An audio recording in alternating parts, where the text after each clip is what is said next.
大家好，我是曼曼。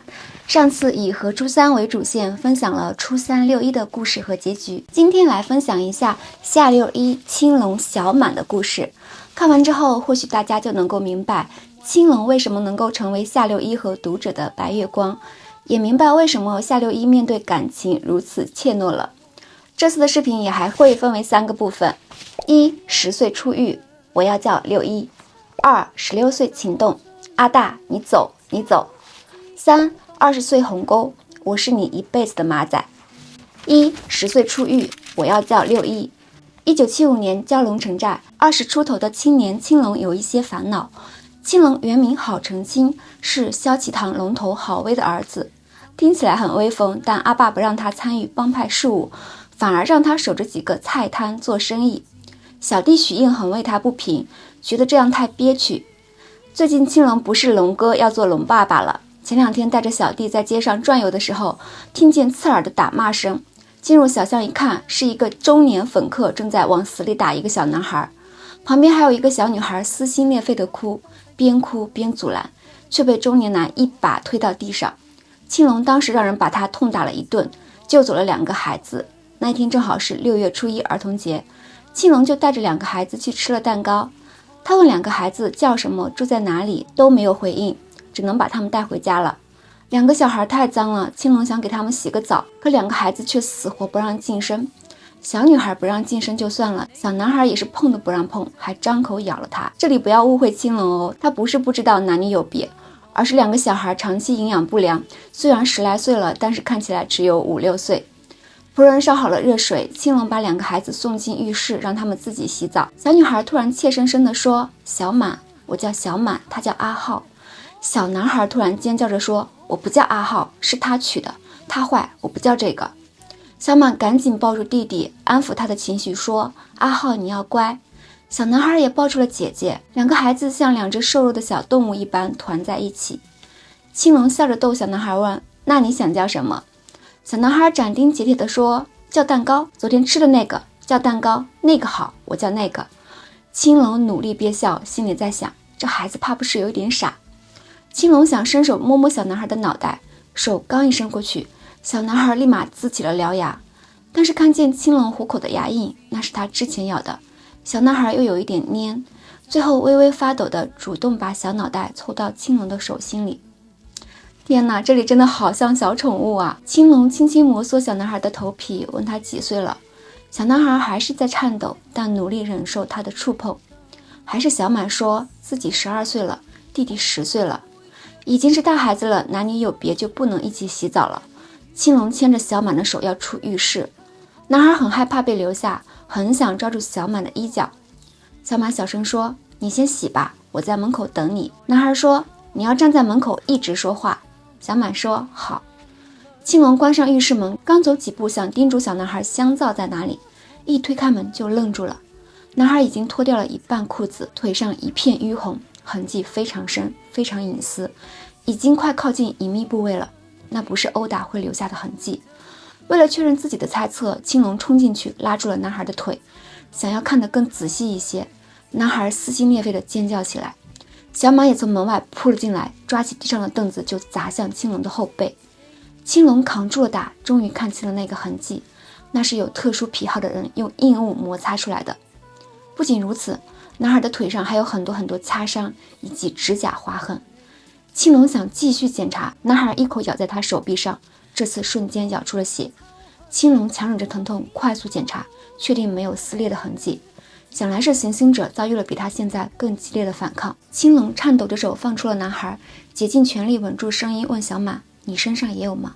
小满手里还抓着凳子，声音颤抖着说：“他不碰我，他说要卖掉我，碰了卖不出好价钱。”狂怒瞬间充斥了青龙的身体，他压抑住强力的杀意出了门。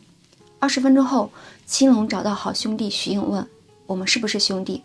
许应说：“当然是啊。”青龙问：“我要去杀人，你去不去？”许应当场说：“去。”那个中年男死了，他叫佘宰夏，是小满他们的亲生父亲。青龙没有让人给佘宰夏收尸，因为这个渣仔不配。第2天一早，青龙想起佘宰夏满身血，吃不下饭，两个孩子却狼吞虎咽，拼命往嘴里塞东西，可想而知，以前很难能够吃饱。看到青龙放下刀叉，小满顿时不敢吃了，怯生生又不舍得放下食物。他轻轻碰了一下弟弟，弟弟却跟小仓鼠一样塞了满嘴的食物，嘴巴都顶得鼓鼓的，还努力往嘴里又塞了一小块红肠。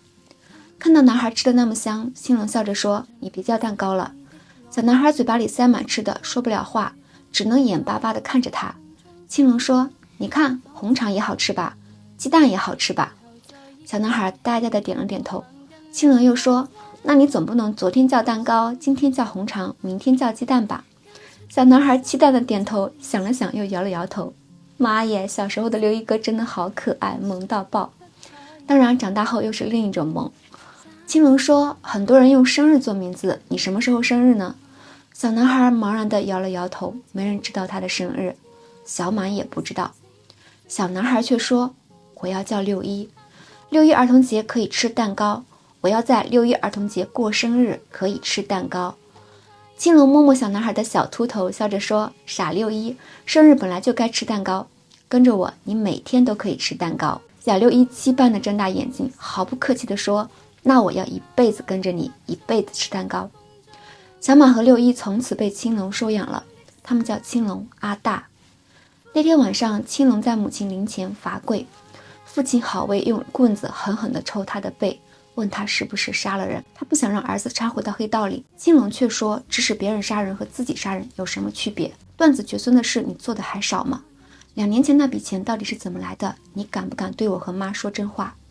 青龙说的是父亲做过的抢劫案。其实2年多前，青龙还只是香港街头普通的古惑仔，父亲郝威是老古惑仔，父子俩以帮人收高利贷为生，加上他母亲一家3口挤在蛟龙城寨的一个租来的小屋子里。后来青龙母亲得了重病，家里的钱都花光了，父亲郝威消失1个月，说是去泰国找朋友借钱，回来就带了一笔巨款。母亲顺利做了手术，但后面还是因为并发症去世了。郝威就用剩下的钱买了房子和车，还雇了几个佣人。青龙从此也成了少爷。郝威后来还聚集了一批古惑仔兄弟，成立了一个叫萧启堂的新帮派，自命龙头大佬。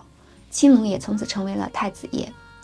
帮派刚成立1年多，现在人心不稳，郝威不想让青龙参与到黑帮派生意，但大家都是刀口舔血打拼，凭什么你儿子就可以干干净净过日子？郝威开了黑帮这条船就下不了船了，现在船划得不稳，青龙必须出来帮父亲。郝威问他家里的2个孩子是怎么回事，青龙说是他捡来的，很乖，不会惹事。郝威说：“那你让他们改姓郝。”青龙却说：“算了，我们做的是断子绝孙的事，不要牵连他们。”青龙真的是很好很好。从那天之后，青龙多了2个牵挂，每天晚上一回家就听到楼上传来叮叮咚咚的脚步声，然后小六一就像是小炮弹一样装进他的怀里，而小满呢则会提着小裙子快步走下来，软软的叫一声阿大。这一天晚上，青龙正在整理账册，突然听到隔壁传来女孩凄厉的喊叫声。青龙立马扔下账册冲向了隔壁，只看到小满缩在床头，一边惨叫一边哭。小六一坐在一旁手足无措，慌乱的想掀开他姐姐的小睡裙，却被小满一巴掌打开。青龙掀开被子，床上有一滩殷红的血迹。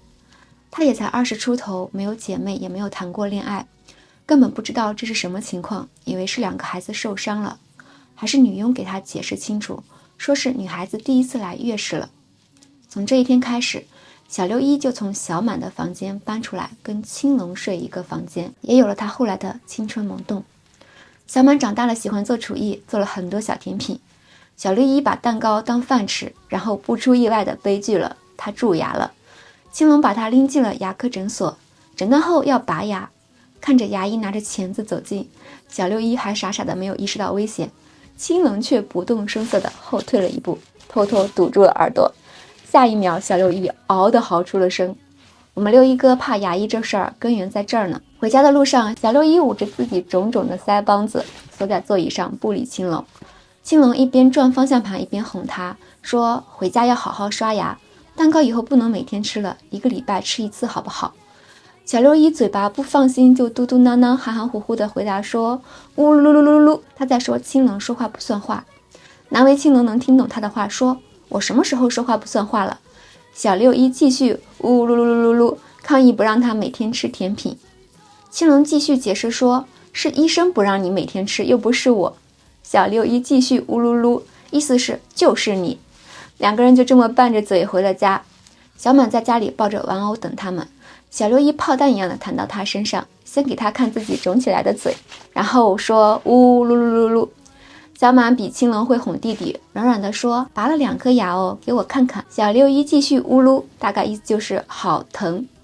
小满把自己的玩偶给弟弟玩，继续哄弟弟说：“不同不同，痛痛飞飞，给你玩这个。”两个孩子就在沙发上玩成了一团。小满很宝贝那个玩偶，到小六一手里没过多久，那个玩偶就拆得七零八落，但小满一点也不生气。经过这段时间，青龙已经看出来了，他们姐弟俩感情有多好。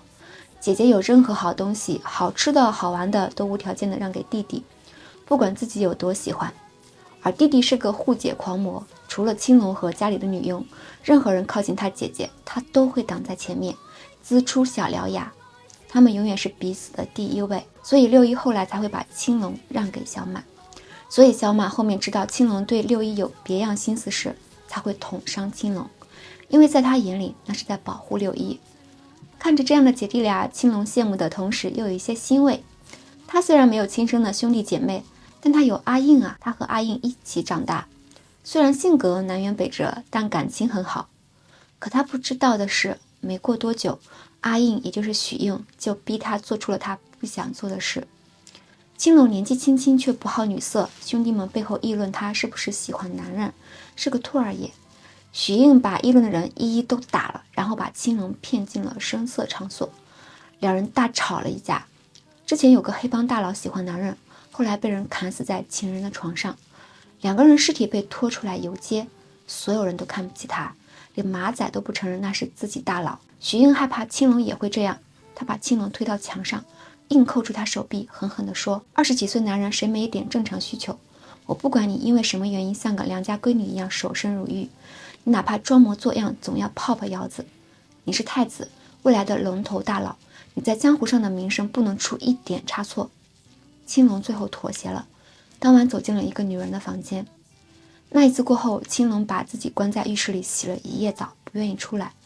最后还是父亲好为把小六一抱在门边劝他出来。青龙从浴室出来，上半身赤裸，只在下半身围了一条浴巾。小满当时满脸通红，小六一此时还小，被青龙抱着上楼，看到青龙背上有几道清晰的指甲抓痕，都泡得发白了。小六一很心疼，搂着青龙的脖子说：“痛痛飞。”闻着小六一身上干净而纯洁的少年气息，青龙心里有说不出的难过。他是萧启堂所谓的太子，他手上染血已经不干净了，那自己怀里的这个小少年呢？当初他不让两个孩子改姓，想让他们以后走干净的路，可是只要两个人走进自己这个黑道的家，这两个孩子的未来就注定再也干净不了了。4年时间流水一样过去，萧启堂太子青龙的名声渐渐在城寨内打响。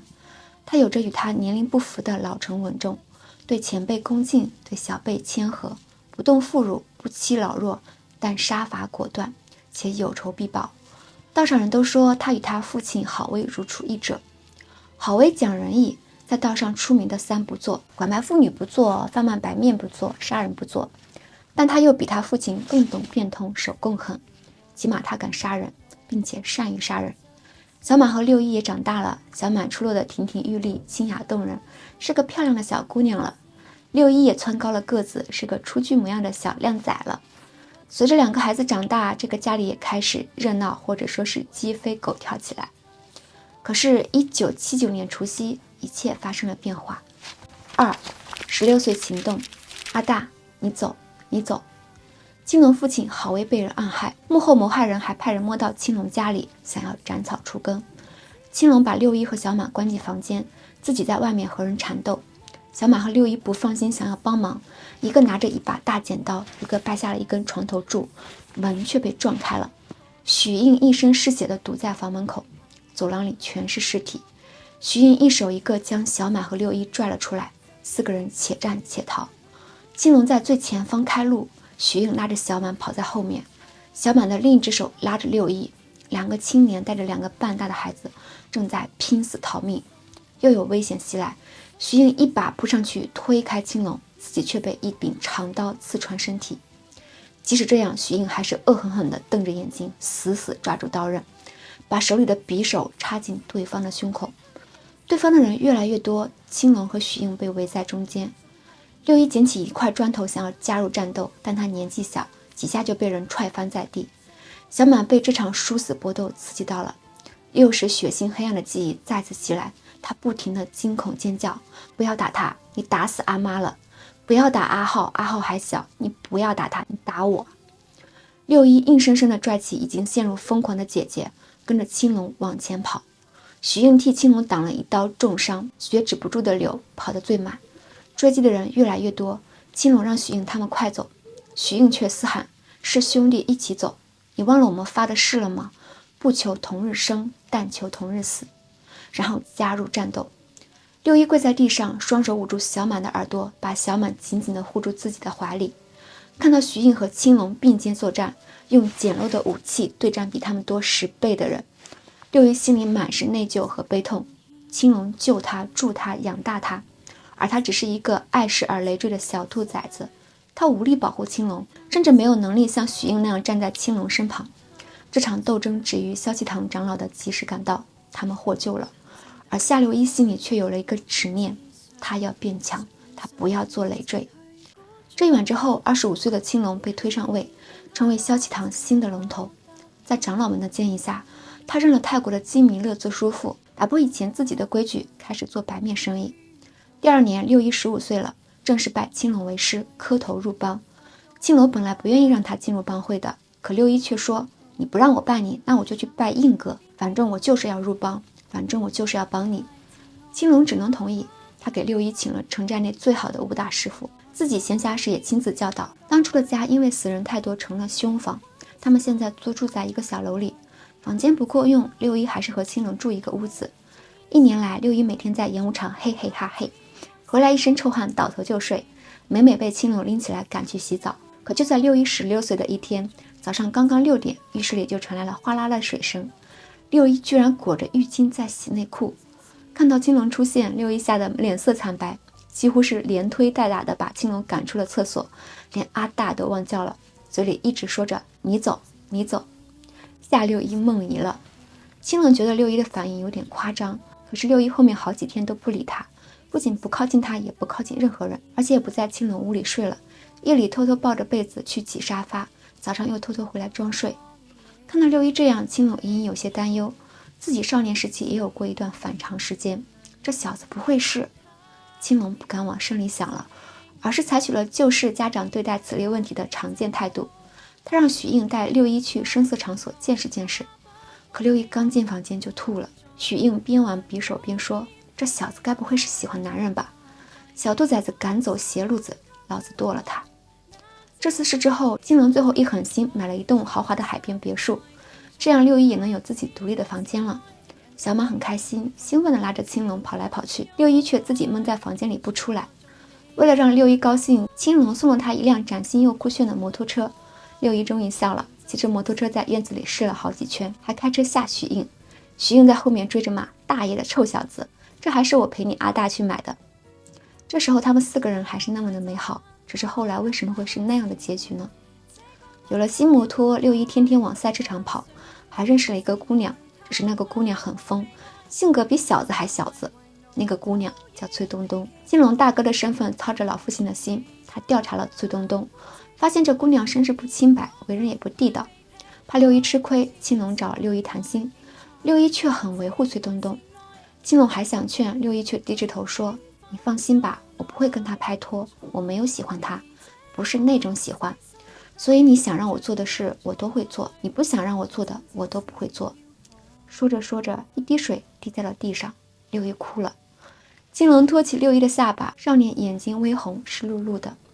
青龙叹息一声，将六一揽进自己怀里说：做什么这么委屈自己？阿大说你什么了？骂你了？六一别过头，慌乱地抹了一把眼泪说：不是，没有。青龙心软地说：你想怎样就怎样，阿大什么时候强迫过你？阿大只是担心你。他话还没说完，六一突然转过头，脸颊无意间轻触在了他的嘴唇上。少年浑身一僵，霎时满脸通红，飞快地从他怀里挣脱，扭头就跑，窜得飞快，眨眼就没影了。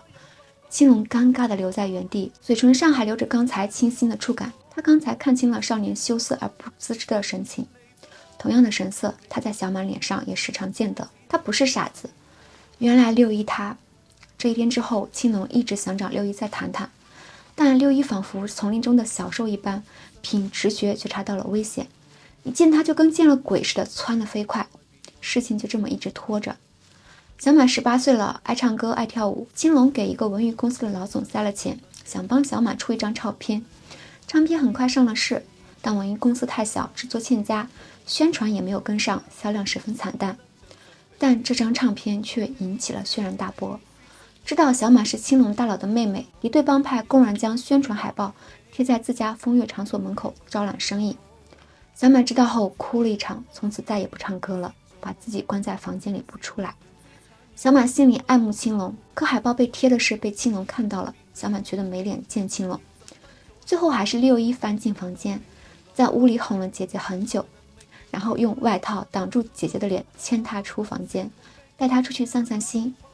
姐弟俩出去到半夜都没有回来，青龙急得差点发动全帮派的兄弟出去找孩子。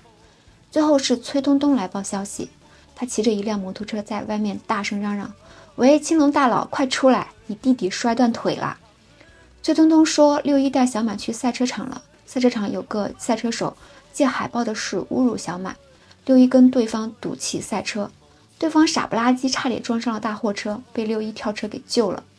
那个赛车手没屁事儿，六一这个铁胆憨蛋却自己摔了骨折。许英要把那个赛车手的手绞断，夏六一挣扎着不让，说他已经道歉了，还说一切都是许英的错。两个人在病房吵了起来。就是你的错，贴满小满海报的那家是定盛会的，是你前几天私通城外的探长黑吃黑吞了定盛会的货，他们不爽你又抓不到证据，才拿小满的海报撒气。听到夏六一的话，许英气得脸色铁青起来。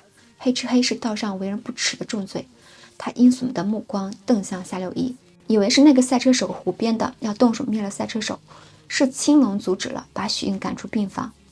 房间里没外人了，青龙叹息着说：“傻仔，以后别当着外人的面跟你英哥过不去。”夏六一这时候还很稚嫩，犟着说：“那件事确实是他做的不对，是他害小满被别人报复。”许英和夏六一的梁子就这么结下了。这次事情之后，崔东东答应了青龙的邀约，成为了萧启堂的一员，从此自由出入青龙家别墅，还大显厨艺做了一桌子菜，吃的小满和青龙赞不绝口。注意哦，是小满和青龙赞不绝口，小满在前。小满和崔东东、小罗那又是另一段孽缘。看到崔东东一顿饭就获得哥哥姐姐的喜欢，六一心生羡慕，也开始学做菜。于是某一天，青龙傍晚回家，就看到远处浓烟滚滚，身后是呼啸而来的消防车，他们家被烧了。别墅被烧了，青龙三人只能住进许应家。六一很不开心，他有种小动物一般对于天敌的直觉，知道许应一直以来都不喜欢他，尤其是小时候，那时候他跟年糕一样寸步不离地黏着青龙。许应看他的眼神就像看一只抢占地盘的狼崽子。夏六一和崔东东请教如何能处理掉许应。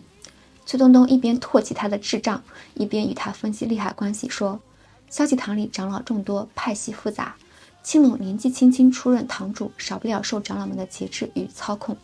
许应是帮内一股不小的势力，而且与青龙是过命的交情，全心全意扶持青龙，是青龙手下唯一可靠的力量。青龙绝不应该与许应反目，你也绝不应该在这个时候挑拨青龙与许应的关系。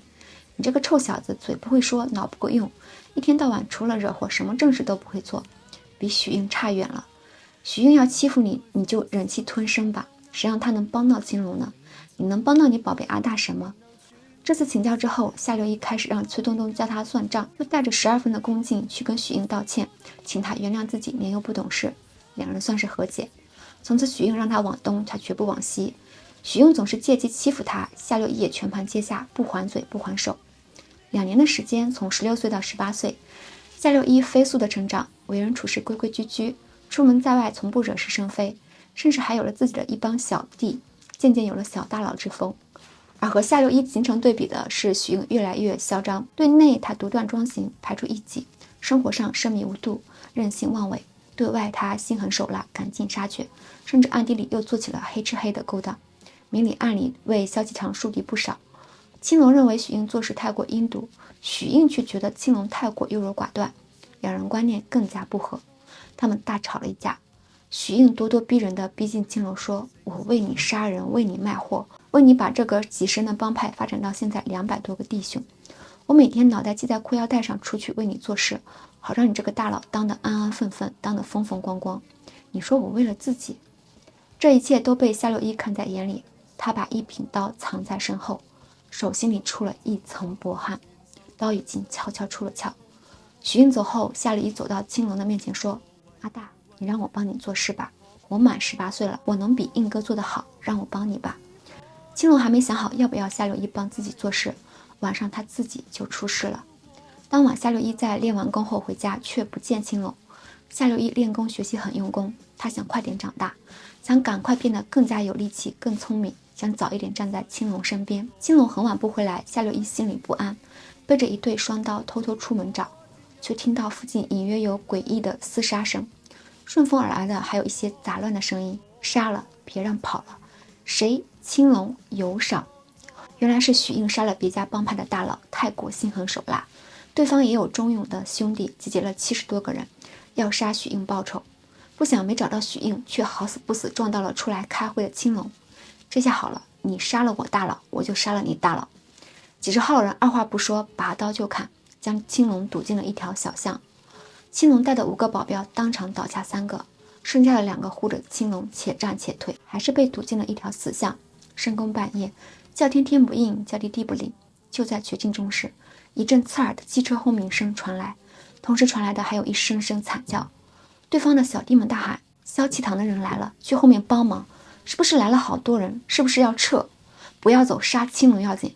结果话还没说完，后边的人就开始惨叫：“鬼啊，杀不死的血鬼啊！”是夏六一。这一晚是夏六一的成名夜，黑色儿童节，双刀血修罗。18岁的少年身上数十道撕裂的伤口，衣服被砍得破败褴褛，却仍如厉鬼一般屹立不倒。一双赤乌色的眼睛里满是森冷的杀意，两手分别提着一把长刀，刀刃已经被砍得翻卷破败，暗红色的液体顺着刀尖滴滴下淌。黑夜沉沉，青龙嘶吼着抱着血衣少年冲进医院。夏六一被送上担架车，青龙步伐踉跄地跟在后面向前跑，一边跑一边流泪，滚烫的眼泪一滴滴落在夏六一的脸颊上。凌晨时分，夏六一平安出手术室，青龙轻轻地从被子底下摸出他的一只手。夏六一的手腕缠着绷带，掌心与部分手指的关节全是成年累月刻苦磨砺出来的老茧，就连青龙自己年少时也不曾这么拼命过。也许8年前的那一天，青龙出现在他面前，对他而言就如天神降临一般拯救了他。但青龙从不希望他的回报，更不希望是以这种残忍的方式。他为青龙豁出命去，他为青龙甘愿化身地狱恶鬼。他才18岁。青龙握着夏六一的手，痛苦地垂下去，被难以言喻的悲伤与心疼沉重地冲击着胸膛。他早就知道了六一的心意，这些年来他何尝没有刹那过的心动，他只是不能，他只是不敢。他犹豫而颤抖地微微直起身，最后亲吻了少年的额头。病房外，徐英一直跪着。得到消息后，他第一时间赶到医院，已经不知道在这里跪了多长时间。青龙没有心情多说话，只让他回去休息。下楼的电梯里，徐英眼里满意的不仅有悔恨，还有记恨。他知道这件事会成为扎在青龙心里的一根刺，成为他与青龙间的一道深深的沟渠。他感到深深的焦虑与嫉妒。躺在病房里的那个人，舍命相救的那个人，本该是他，本该一世都是他。夏六一住院期间，青龙看着他裹着纱布的手，竭尽全力地压制着紧紧抱住六一的冲动。他做不出来，在他面前的是一个少年，是一个男人，他不能对一个男人产生兄弟之外的情感，他不能毁了六一的声誉，让这个年纪轻轻的少年被江湖人称兔儿爷，让人鄙夷、调笑、挑衅，甚至游街审判。最后他只能说，六一，以后别这样了，我养你不是为了让你报恩，我用不着你的命，以后别这样了。夏六一嘴上说我救你也不是因为报恩，心里想的却是不仅仅是因为报恩。心里的话夏六一说不出口，永远都说不出口。在他面前的是一个男人，是养育他的兄长，是萧启堂的龙头大佬，他绝不能毁了青龙在江湖上的名声，他只能把他的烈目狠狠压在心底，永远不能见天日。他们都有话藏在心底，他们久久沉默着，注视着，汹涌的情感激荡在他们的胸膛，但他们都看上去那么的平静。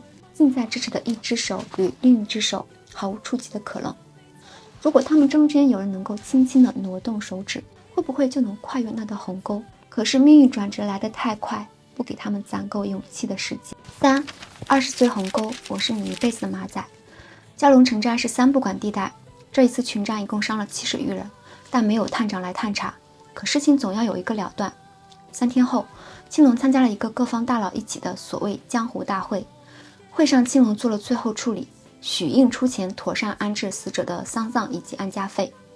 巨额安家费让许应差点破产，从此以后夹起尾巴做人，甚至对夏六一和小满都客气起来。2年过去，许应一直维持着刻苦勤奋、任劳任怨的形象，在夏六一面前扮演着和蔼可亲的大哥哥。夏六一也学会了在他面前装乖卖巧，2个人看起来兄友弟恭。小满也长大了，20岁出头，正是花样年华。城家里很多人都想和萧启堂结盟，怕也没人来提亲，就连探长们那边都有人蠢蠢欲动的想为儿子或者侄子做打算。可是小满连见都不见那些人。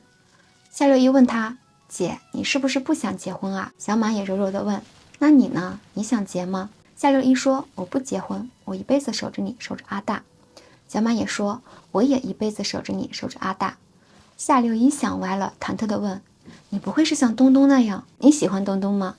小满却红着脸说：其实我喜欢阿大，我这辈子只想嫁给他一个人，我不想离开他，离开你，我们3个就这样一辈子多好呀。夏六一脑子轰的一声炸开了。其实这么多年来，他看出来小满可能喜欢青龙，但他没有想到一向内向害羞的小满会亲口说出来。这种冲击对他来说如山清海覆。小满不敢和青龙说，他不安且自卑。夏六一却看不得姐姐这样，抱住他说：不是这样的，阿大他一定很喜欢你，除了你还有谁呢？他身边最亲近的女人只有你，你不敢说，我去跟他说，我不告诉他你知道这件事。回到房间后，夏六一把自己埋进浴缸里，因为在水里不能呼吸，气息被憋在了伤痕累累的身体里。他捂住了自己疼痛的胸口，那感觉钻心刺骨，是他此生从未体会过的复杂而纠结的哀痛。我们3个就这样一辈子多好啊！是啊，小满爱着青龙，青龙爱着小满，他们结为夫妻，而他是他们共同的弟弟，他们3个就这样相伴一生，多好啊！而他那卑微而畸形的爱恋，应该永远沉于水底，永远不见天日，这是他们最好的结局。可是从浴缸里坐起来时，他还是哭了，哭声压抑而低哑。没过多久就是夏六一20岁生日，青龙问他想要什么生日礼物，夏六一说：我想要小满做我大嫂。后来的夏六一一辈子都没有忘掉青龙当时的眼神，那震惊且压抑的眼神。青龙看了他很久，说：你想要什么，阿大都会给你，除了这个。夏六一却执拗地说：我只想要这个。青龙问他：你知不知道你在说什么？焦躁和酸涩同时捶打心脏。夏六一急急地说：她是我姐姐，她喜欢你。青龙却问：那你呢？夏六一呆住了，看到了青龙眼里的沉痛和怨责。夏六一脑海里炸开了一个不敢奢求的想法，除了应酬，青龙从不出入烟花之地。这些年来，青龙身边从未有过亲密的女人，那些拥抱，那些关切，那个巴掌，那滴泪水，还有在他意识昏聩时隐隐约约仿佛幻境一般落在额头的亲吻，过往的一幕一幕像胶片般回转。他终于意识到了什么，但他却不敢相信。夏六一看着自己颤抖的双手，他不敢相信，他快控制不住自己的呼吸。可是即使相信了又能如何呢？他痛苦地后退一步说：我是你的马仔，是你拜过堂的门生，我认你做大佬就会一辈子跟着你。他知道这是他们最好的结局。青龙也呆呆地看着他，是啊，这是他们最好的结局。1985年6月1日，夏六一的生日宴，青龙宣布了自己与小满的婚期。除此之外，他还送了夏六一一对纹有精美棱纹的双刀。此时的他们还不知道，几年后，这把双刀会插在青龙的胸口。生日宴结尾，青龙把夏六一带到长老们的庄前，亲自叮嘱说：“这是我最得意的门生，也即将是萧启堂最年轻的红棍。从下个月开始，公司的生意我会交一部分给他打理，请长老们多多指教他，多帮衬他。”一片祝贺喧嚣中，谁也没有注意到隔壁桌的许应悄无声息地捏碎了手里的酒杯。从这一天起，四人交缠的命运开始滑向深渊。青龙小满婚礼后，夏六一从别墅搬了出去。夏六一虽然年轻，但身手过人，心思敏捷，做事雷厉风行，丝毫不比前辈们逊色。青龙性情谨慎内敛，萧启堂在他的带领和手下的配合下，不动声色地成为了城寨中一支不可小觑的力量。1987年，夏六一22岁时，蛟龙城寨即将被拆除，城寨中的居民陆续往外搬迁。在这里逍遥了数十上百年的黑帮们，为求生存，也要向城外发展。在这一年，青龙命许应在旺角开设了萧启堂旗下第一间迪斯高，还提拔许应做萧启堂新任副堂主。城寨之外的扩张与发展统筹全由许应领军负责。城寨外自然有城寨外的势力，怎么会允许别人来践踏自己的地盘？在青龙的默许下，许应渐渐释放出了狠辣嚣张的本性，重操起打砸抢烧的旧业，为萧启堂在外面开疆辟土，抛洒热血。当然，在这途中也为自己谋求了小小的私利，这也不在话下。1988年，青龙又命崔东东在九龙塘开设了一间高级商务会所，取名为檀香阁。崔东东这个时候已经是萧启堂的掌柜了。这间会所是专门用来招待与萧启堂来往的各类江湖大佬，以及多年来庇护萧启堂生意的各类上流人士。萧启堂的枝枝叶叶就这么一点一点向外生长，不仅仅得罪了城寨外的黑势力，也吸引了警方的视线。警方盯得紧，之前关照他们的探长们也渐渐力不从心，很多小的帮派都被警方重创甚至瓦解。时代在变，人的意识也在变。青龙萌生了洗白之意，而萧启堂洗白最大的阻碍就是泰国的金弥勒。1989年，为了能够顺利解脱，青龙开始调查金弥勒的弱点，不想却查到了一张旧照片，也对父亲郝威的死产生了怀疑。为了揭开谜团，青龙拿着照片去找了已经退居养老的萧启堂大长老袁叔。袁叔性情宽厚稳重，是父亲最信任的兄弟，在父亲郝威生死后，也是他力排众议，把青龙挺上龙头宝座。这么多年来，袁叔一直尽心尽力地辅佐青龙，找他肯定没错。袁叔看到照片也是一脸震惊，让青龙稍安勿躁，自己会去暗中调查。2天之后，袁叔在黑夜之内敲醒了许应的大门。开门后，这位老人就问许应：“你想不想做龙头？”袁叔一直游说，许应坚持自己的底线，说：“我是他的副堂主，他最信任的兄弟。”直到袁叔说：“许应啊，许应，你还不知道吧？当年青龙带小六去泰国见佛爷之前，曾经跟我们几个老家伙说过，小六有勇有谋，可看大用。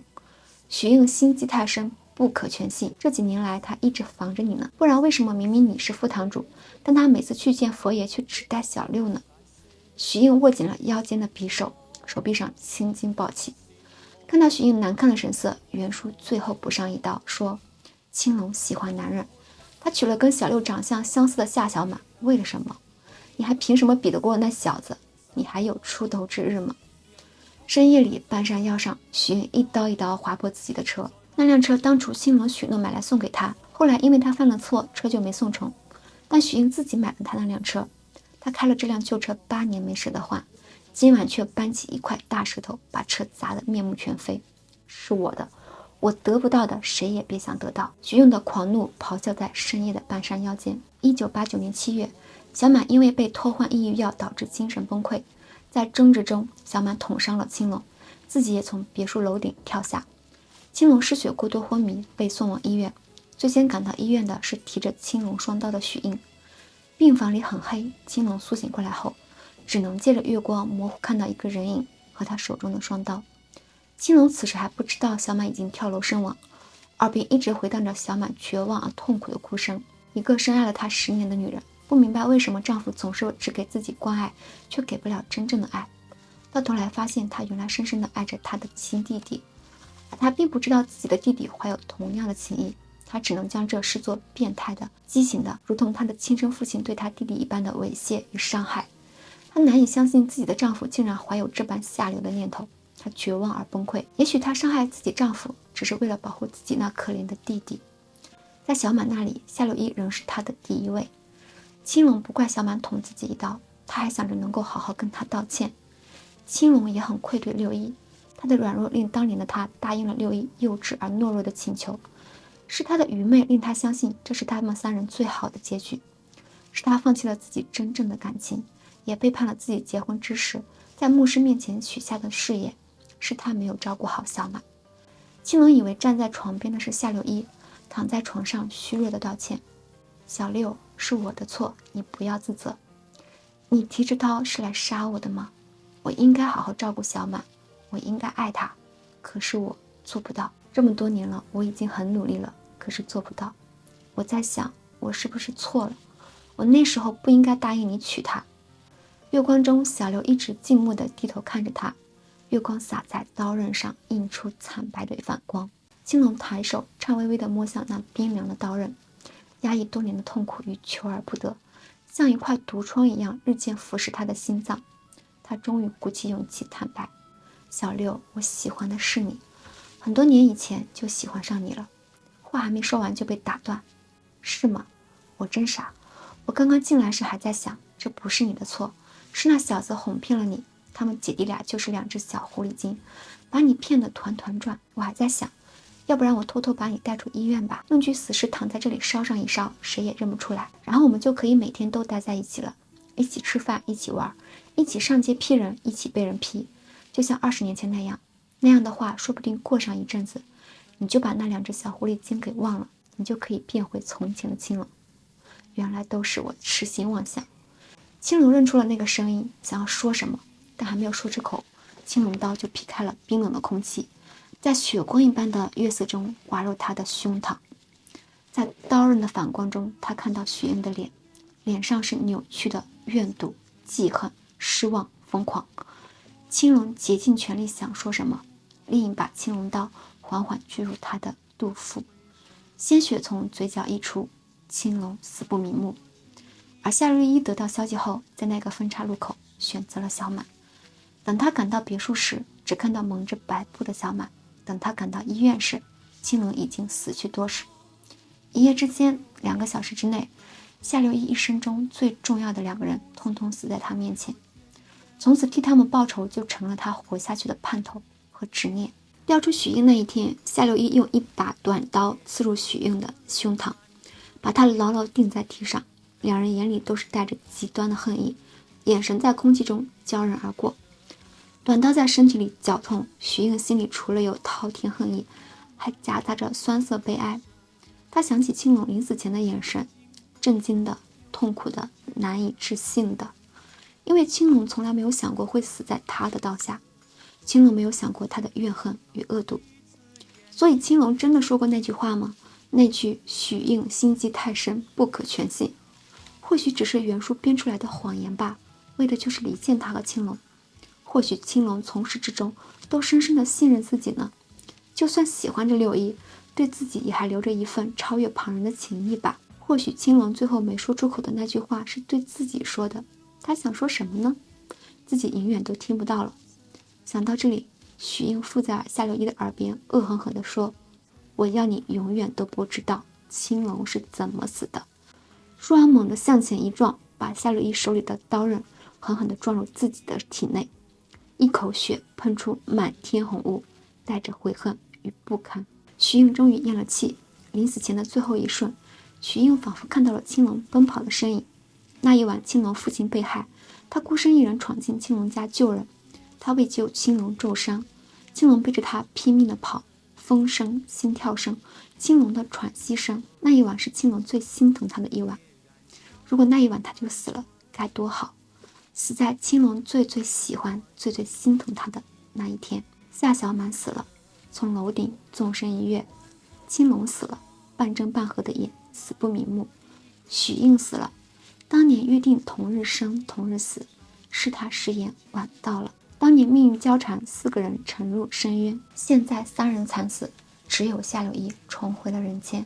因为他遇到了何初三，有人会以身入狱，救他出地狱。